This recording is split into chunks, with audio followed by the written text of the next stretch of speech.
We are going to start our chapter, and I think no one will create any type of new in the class. ठीक है? So आज का जो basically chapter है इसके अंदर हम डिस्कस करेंगे कि हम बीमार क्यों होते हैं. ठीक है? तो बीमार होने से पहले कुछ क्या है, कुछ शब्द हैं उनके बारे में क्या जानना जरूरी है. तो सबसे पहले आप जनरली सुनते होंगे कि हेल्थ का हिंदी में बोले तो स्वास्थ्य का मतलब क्या होता है? Anyone knows? Please raise your hands.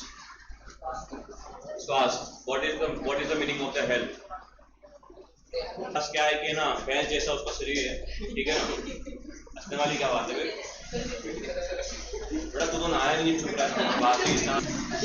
ठीक है, अब हम बात करें कि सुनो इधर, आज तक की भी तुमने नॉर्मल जो छोटी क्लासेस है उसके अंदर तुमने सिर्फ ये पढ़ा होगा कि जो जो एक तरीके से हेल्थी पर्सन को है जिसका शरीर अच्छा है.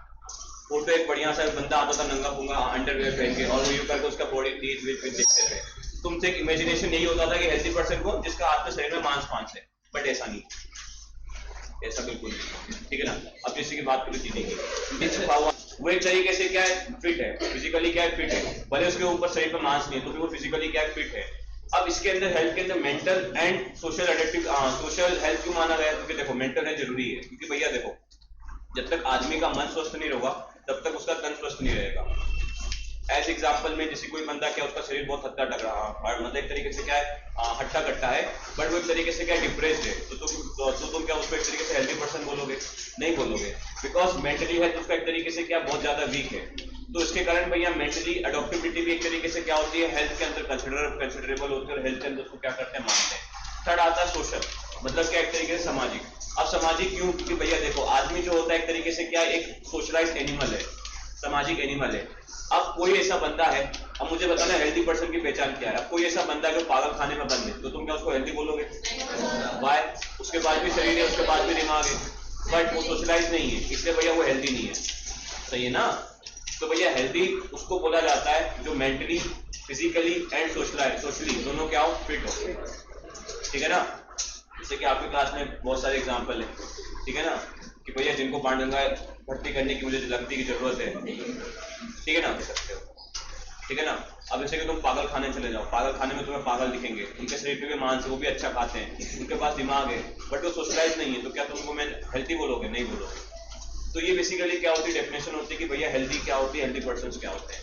अब इसी के अंदर बेसिकली क्या है कि देखो सिग्निफिकेंस ऑफ हेल्थ क्या है कि भैया हमारे लिए हेल्दी रहना क्यों जरूरी है. हेल्दी रहना इसलिए जरूरी है ताकि भैया हम अपना ऑलराउंड डेवलपमेंट कर सकें. वाई? देखो यार, यदि आप अपना ऑलराउंड डेवलपमेंट नहीं कर पाओगे तो एक तरीके से आप मरे हुए हो जाओगे, और मरे हुए को कोई पूछता नहीं है. सिंपल सी बात है ना? अब ऑलराउंड डेवलपमेंट करना है. ऑलराउंड डेवलपमेंट मतलब क्या? भैया अपने जीवन के अंदर अपने को क्या करना है, एक तरीके से प्रोग्रेस लाना है, सक्सेस लाना है. तो उसके लिए हमें क्या रहना पड़ेगा, हेल्दी रहना पड़ेगा. अब हेल्दी रहने के लिए बेसिकली यदि हम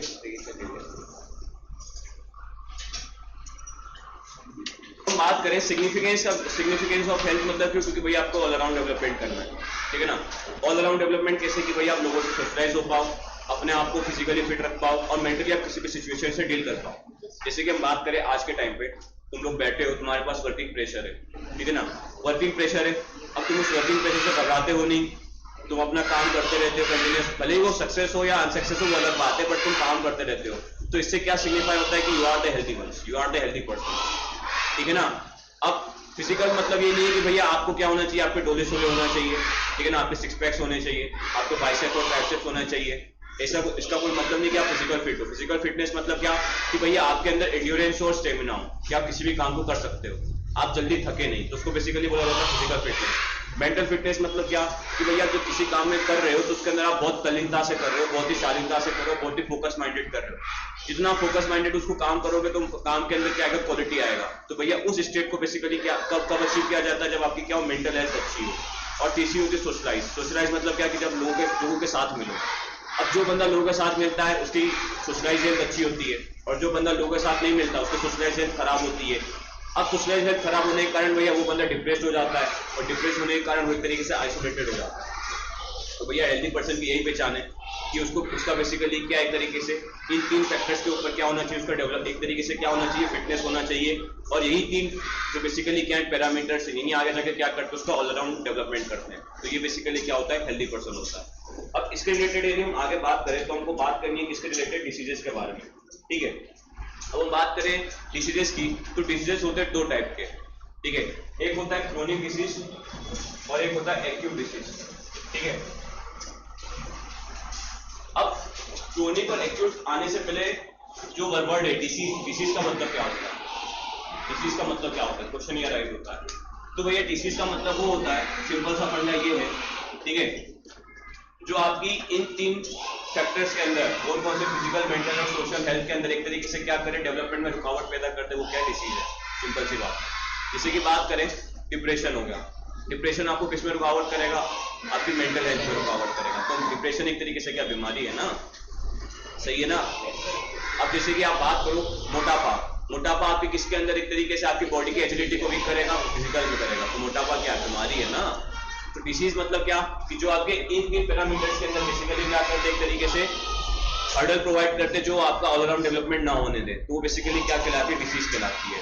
अब ऐसे बहुत सारे डिसीजेस है, तो जनरली हम बेसिकली क्या डिसीजेस को हम माने तो दो टाइप में हमने क्या कर दिया, डिवाइड कर दिया, एक एक्यूट डिसीज और एक क्रोनिक डिसीज। अब एक्यूट डिसीज क्या होता है, क्रोनिक डिसीज क्या होता है। एक्यूट डिसीज उन डिसीज को बोला जाता है जो बड़े कम टाइम के लिए होते हैं, ठीक है ना। कम टाइम के लिए इन द सेंस क्या है कि भैया 1 से 2 वीक रहते हैं, ज्यादा लंबे टाइम नहीं रहते हैं। एग्जाम्पल के अंदर बात करें तो फीवर वीवर आ जाता है, छींक वीक आ जाती है, सर्दी जुकाम हो जाता है, जैसे मुझे अभी चल रहा था।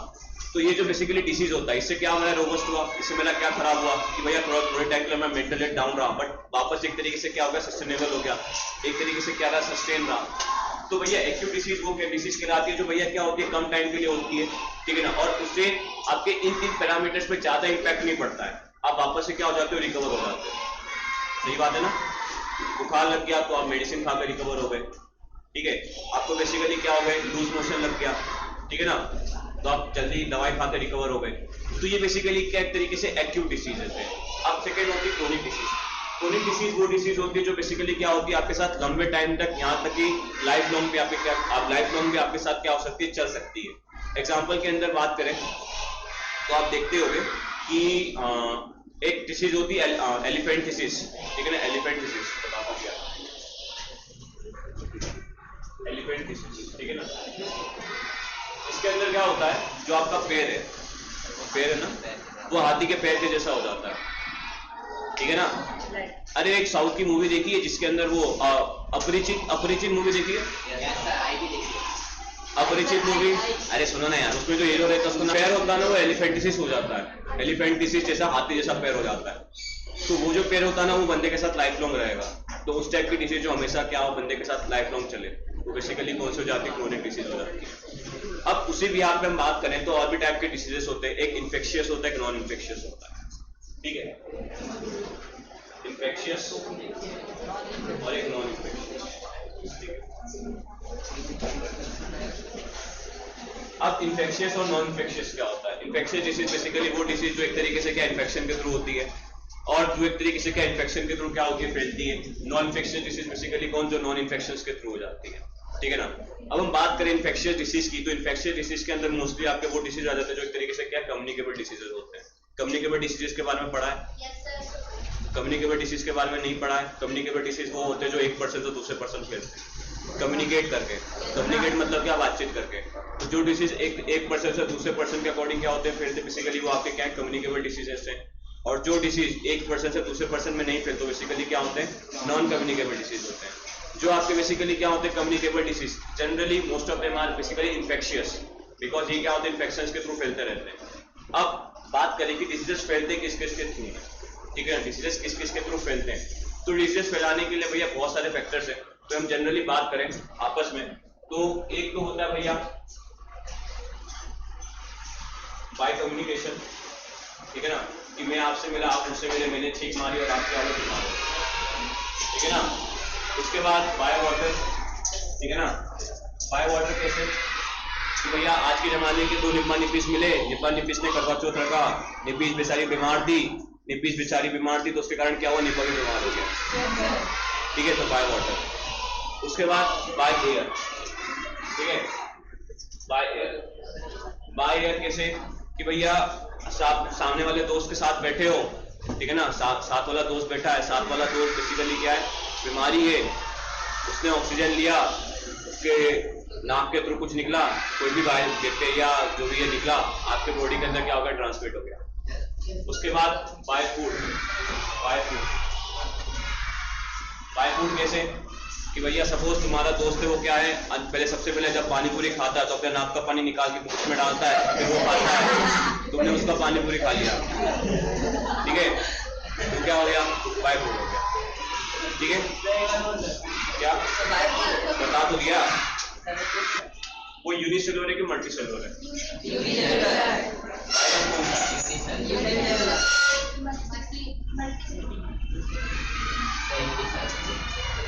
एक्सेल है। देखो भैया सिंपल सी बात है, नेचर के अंदर जो वायरस है वो एक तरीके से क्या डेड सेल होता है, बट जब इसको एक तरीके से क्या होता है, इम्यूनाइजेशन मिलती है। इम्यूनाइजेशन मतलब क्या, इसको एक तरीके से एक तरीके से क्या मिलता है, चीज मिलता है जिससे क्या कर सकता है, अपने अंदर आत्मा फूंक सकता है, मतलब अपने आप को जीवित कर सकता है। वो जीवित करने की चीज क्या है, body, human body, animal body, जो भी मिलता है तो वहां जाके क्या हो जाता है, लिविंग में कन्वर्ट हो जाता है।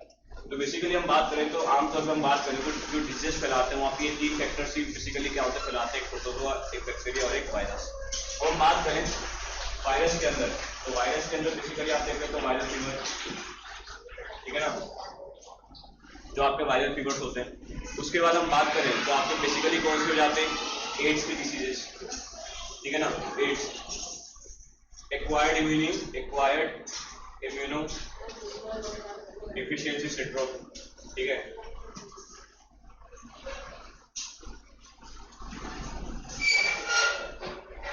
उसके बाद अभी हम बात करें तो अभी जो सार्स कोविड के जो आपके वायरस थे, सार्स के जितने भी बेसिकली क्या थे, कोविड थे, वो आपके इसके थे, सार्स। उसके बाद ये आपके बेसिकली वायरस के हो गए। हम बात किसे करते हैं, बैक्टीरिया की, ठीक है। बैक्टीरिया के अंदर जितने भी आपके पॉक्स आ जाते हैं, पॉक्स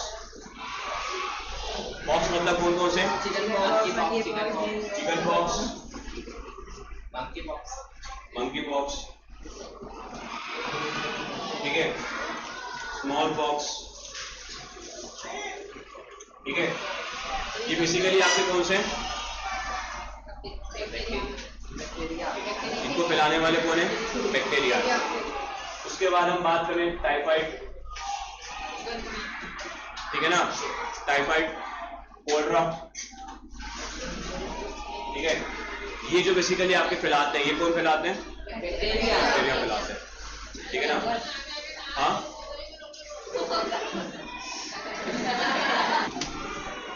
प्रोटोजोआ के अंदर हम बात करें तो बेसिकली जो आपका मलेरिया होता है, तो मलेरिया जो होता है वो किसके कारण होता है, प्रोटोजोआ के कारण। जहाँ पे जो आपकी फीमेल मॉस्किटो होती है, जिसको बोलते हैं फीमेल एनोफिल्स, तो क्या करती है, बेसिकली आपको इन्फेक्ट करती है। तो यहाँ पे जो बेसिकली मलेरिया होता है किसके थ्रू फैलता है, प्रोटोजोआ। उसके बाद कलाजर,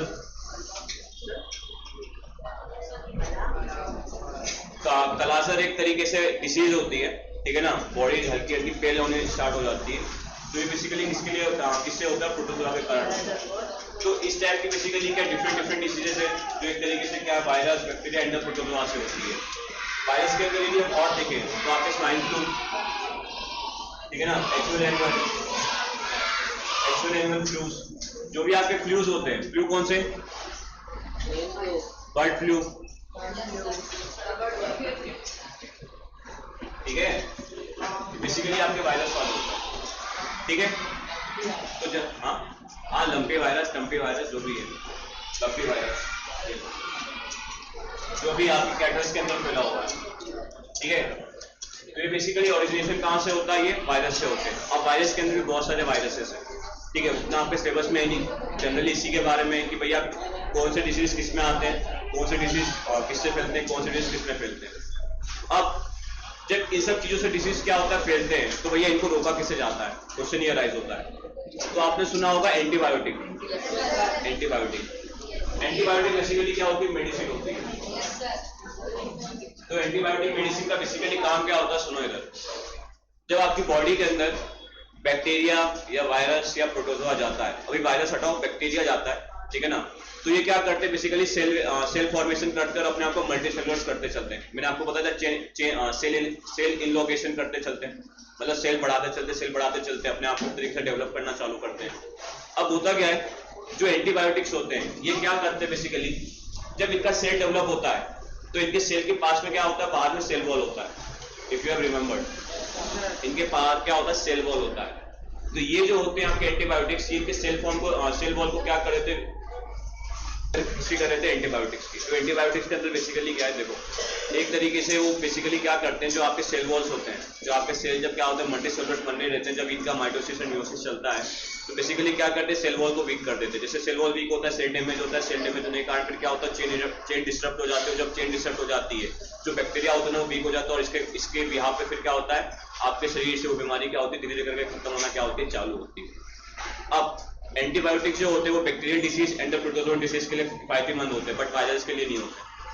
वायरस जो आपके डिसीजेस होते हैं क्यों नहीं होते हैं, इसका एग्जांपल आपने कोविड के टाइम पे देखा होगा कि कोविड के टाइम पे तुमने भले ही आदमी को 10-10 40 एंटीबायोटिक्स कुछ खिला दिया, उसके एक तरीके से क्या किया, भोजन में डाल दिया, तो भी बंदा बच नहीं पाया। बिकॉज वायरस डिसीज, जो वायरल डिसीजेस होते हैं ना, इनके लिए बेसिकली क्या होती है, इनके अलग अलग एक तरीके से कैटेगराइज होता है, और इन अलग अलग कैटेगराइज के अंदर इनको डिफरेंट क्या होती है भैया, इनके लिए अलग अलग क्या होती है, एंटीबॉडीज बनती है। एंटीबॉडीज बेसिकली क्या, रोग प्रतिरोधक क्षमता, जो वायरस से क्या हो सके, लड़ सके। तो इनके लिए अलग चीज, अलग टाइप की मेडिसिन बनती है, ठीक है ना, कंट्रोल करने के लिए। बाकी बैक्टीरिया और प्रोटोजोआ, इनको तो भी एंटीबायोटिक से तुम क्या कर सकते हो, कंट्रोल कर सकते हो। तो इससे क्या सीखे बबुआ, इससे ये सीखे कि यदि किसी को वायरल फीवर है, उसको एंटीबायोटिक मत देना, समझे ना, समझे मेरी बात, वायरल फीवर वाले को एंटीबायोटिक मत देना। अब जो बेसिकली क्या है, जिसको बेसिकली जो बैक्टीरियल डिसीजेस से किफायती है, जो आपके प्रोटोजोन डिसीजेस एक तरीके से क्या पीड़ित है, तो उसको आप एंटीबायोटिक दे सकते हो, बट वायरल डिसीजेस वाले को मत देना, ठीक है ना, वरना कुछ असर नहीं होगा, उल्टा एक तरीके से क्या होगा, केसेस मतलब एक तरीके से क्या होगा, नुकसान हो जाएगा उसके लिए। तो ये होता है एंटीबायोटिक्स के बारे में। अब क्या है कि इनको किस तरीके से रोकने का सिंपल सा एक ही इलाज है, दबा के खाओ, दबा के ना फिजिकल वर्कआउट करो, और दबा के खुश रहो, बस, समझे मेरी बात, ज्यादा टेंशन नहीं लेने का, डबल देने का, बस।